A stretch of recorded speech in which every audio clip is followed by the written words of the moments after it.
구약시대에 이스라엘 민족의 중보자였던 모세는 약속의 땅에 들어가지 못하고 느보산에서 그 땅을 바라보기만 했죠. 그런데 이스라엘 백성들을 가나안 땅으로 인도한 인도자는 여호수아였습니다.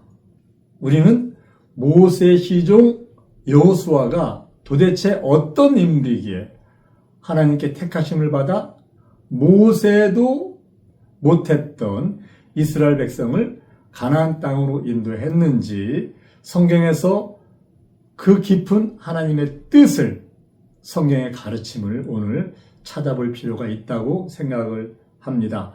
먼저 주목할 것은 여호수아란 이름입니다.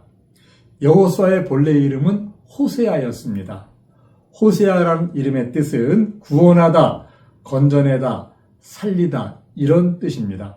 따라서 호세아란 이름은 구원하는 자 이런 의미의 뜻을 가지고 있습니다. 하지만 그 이름은 사람이 지어준 인간의 이름이고 하나님의 능력이나 하나님의 섭리나 하나님의 이름이 그곳에는 포함되어 있지가 않았습니다. 모세는 호세아란 이름에 하나님의 이름을 더합니다. 호세아를 이름을 바꿔준 겁니다. 13장 16절에 보면 이는 모세가 땅을 탐지하러 보낸 자들의 이름이라 모세가 눈의 아들 호세아를 여호수아라 칭하였더라. 호세아의 이름이 여호수아로 바뀌었습니다. 여호수아란 뜻은 야훼가 구원이라는 뜻입니다. 구원자라는 예수와 거기에 야훼가 더해진 야훼수아, 여호수아 바로 야훼가 구원이시다. 신약으로 말하면 예수님이 예수와 구원자, 예수가 구원이시다 이런 뜻입니다. 구원은 인간에게서가 아니라 하나님께로서 온다. 그 신앙 고백이 새겨진 이름이 바로 여호수아란 이름입니다. 그래서 여호수아는 단순한 민족의 지도자, 리더가 아니라 하나님의 구원을 이끌어가는 하나님의 사명과 하나님의 도구로 세워진 그런 인물의 이름이라는 것을 우리는 알 수가 있습니다.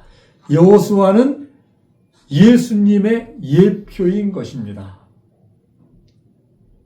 이 모형은 모세 율법으로는 죄를 온전히 없애지 못하기에 하나님 나라에 들어갈 수 있는 완전한 의에 이를 수는 없죠.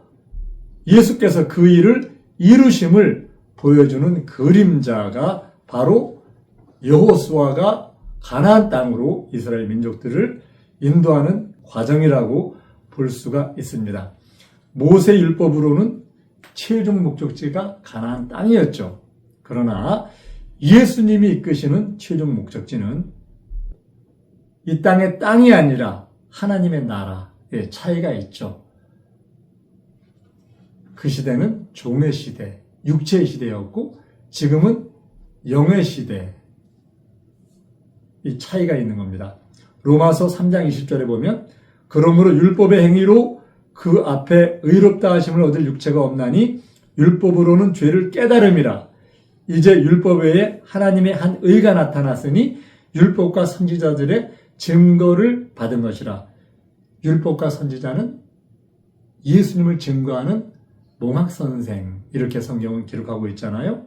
그리고 율법 외에 하나님의 한 의, 예수님의 의가 나타나는데 그 의는 율법의 행위로 의롭다 하심을 얻을 육체가 없는데 그 의로는 이제 온전한 의를 하나님 앞에 의롭다 하심을 얻는 그런 은혜를 우리에게 주시는 그 의, 예수님의 의가 몽학선생을 통해서 이 땅에 나타납니다.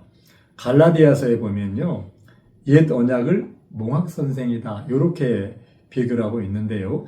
옛 언약은 율법 중심의 언약입니다. 율법은 인간에게 죄를 깨닫게 하고 율법은 스스로 인간이 죄의 문제를 해결할 수 없음을 알게 합니다. 그리고 율법은 몽학선생이 되어서 초등학문이 되어서 높은 학문으로 그리스도께로 인도하는 그런 지팡이의 역할을 합니다.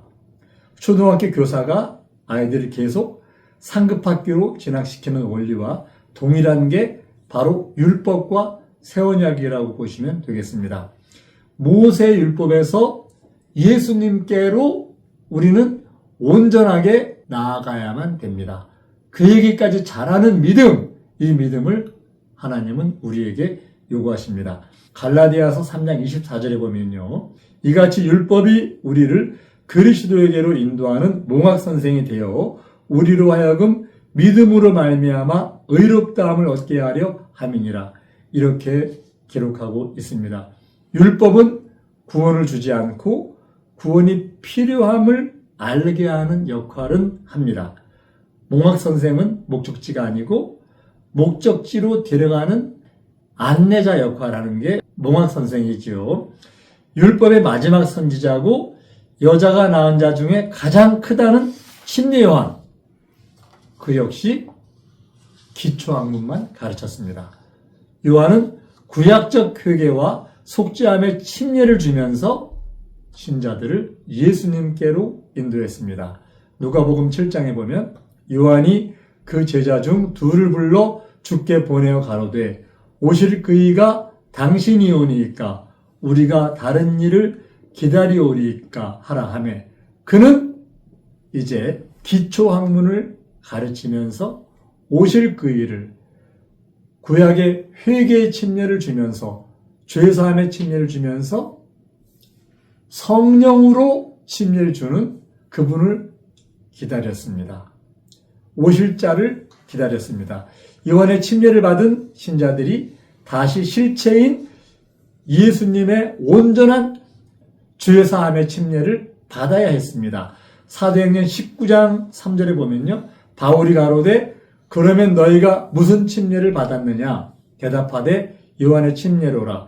바울이 가로되 요한이 회개의 침례를 베풀며 백성에게 말하되 내 뒤에 오시는 이를 믿으라 하였으니 이는 곧 예수라 하거늘 저희가 듣고 주 예수의 이름으로 침례를 받으니 기초 공부를 했던 요한을 통해서 율법의 침례를 받았던 그들이 이제 사도 바울을 통해서 다시 율법이 인도하는 그 침례를 새 언약으로 연결해서 새 언약 시대에 예수의 이름으로 다시 침례받는 것을 볼 수가 있습니다. 이렇게 구약 성경은 몽학 선생이고 결국은 그 지팡이가 가리키는 곳은 예수님이라는 것을 성경은 기록하고 있습니다. 옛 언약은 세상에 속한 법이라고 기록하고 있고요. 낮은 법, 종의 신분의 천한 법, 죄를 덮기만 하는 약한 법이라고 성경에 기록하고 있습니다. 우리는 셋째 하늘의 법, 완전한 죄사함을 주는 법, 천사들보다 뛰어난 하나님의 아들의 신분으로 우리는 온전히 이 땅의 사람이 아닌 위로부터 거듭나는 그러한 새 언약의 법. 구약시대의 몽학선생은 이 새 언약의 법의 모형에 불과하다는 것을 성경은 가르치고 있습니다. 애굽의 기적이나 홍해의 엄청난 기적, 이것도 사단과 죄와 사망으로부터 자유와 온전한 안식을 주지 못하는데 온전한 새 언약에서 이루실 참된 은혜를 받으면 그 하나님의 온전한 안식에 들어갈 수가 있습니다. 요한복음 1장 17절에 보면 율법은 모세로 말미암아 주신 것이요 은혜와 진리는 예수 그리스도로 말미암아 온 것이다. 이렇게 완전한 은혜와 진리, 이거는 예수님께로서 왔다는 것을 성경은 우리에게 가르치고 있습니다. 예수님께서는 수고하고 무거운 짐진 자들을 쉬게 하려고 부르셨습니다.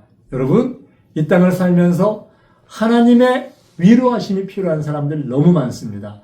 지치고 힘들고 아프고 가난하고 환난 가운데 있는 그런 믿음의 형제들 너무 많습니다. 마태복음 11장 28절에 수고하고 무거운 짐진 자들아 다 내게로 오라 내가 너희를 쉬게 하리라. 나는 마음이 온유하고 겸손하니 나의 멍에를 메고 내게 배우라. 그러면 너희가 마음의 쉼을 얻으리니. 이 땅에 살면서 마음의 쉼을 얻는 거 너무 힘들잖아요. 우리가 진 그 무거운 짐, 이거 너무 무겁잖아요. 그런데 율법에서는 이 모든 문제를 온전히 해결할 수가 없었어요. 그러나 우리가 예수님의 멍에를 메고 예수님께 배우면 우리는 쉼을 얻을 수가 있습니다. 왜? 이는 내 멍에는 쉽고 내 짐은 가볍다. 이렇게 예수님이 말씀하시거든요. 아들의 법을 따라서 십자가를 지는 순종을 통해서 그 무거운 죄의 종의 짐 다 내려놓고 이 은혜와 진리 안으로 우린 들어가서 안식을 누릴 수가 있는 새 언약의 법이 우리에게는 있습니다. 예수님의 은혜와 진리, 곧 새 언약을 알면 하나님의 아들의 참된 자유와 영원하고 완전한 하나님의 안식을 얻을 수가 있습니다. 요한복음 8장 32절에 보면요. 진리를 알지니 진리가 너희를 자유케 하리라. 저희가 대답하되 우리가 아브라함의 자손이라 남의 종이 된 적이 없거늘 어찌하여 우리가 자유케 되리라 하느냐. 예수께서 대답하시되 진실로 진실로 너희에게 이르노니 죄를 범하는 자마다 죄의 종이라. 종은 영원히 집에 거하지 못하되 아들은 영원히 거하나니 그러므로 아들이 너희를 자유케 하면 너희가 참으로 자유하리라. 우리가 영원히 자유케 되는 그런 길, 그 길은 진리 안에서만 있습니다.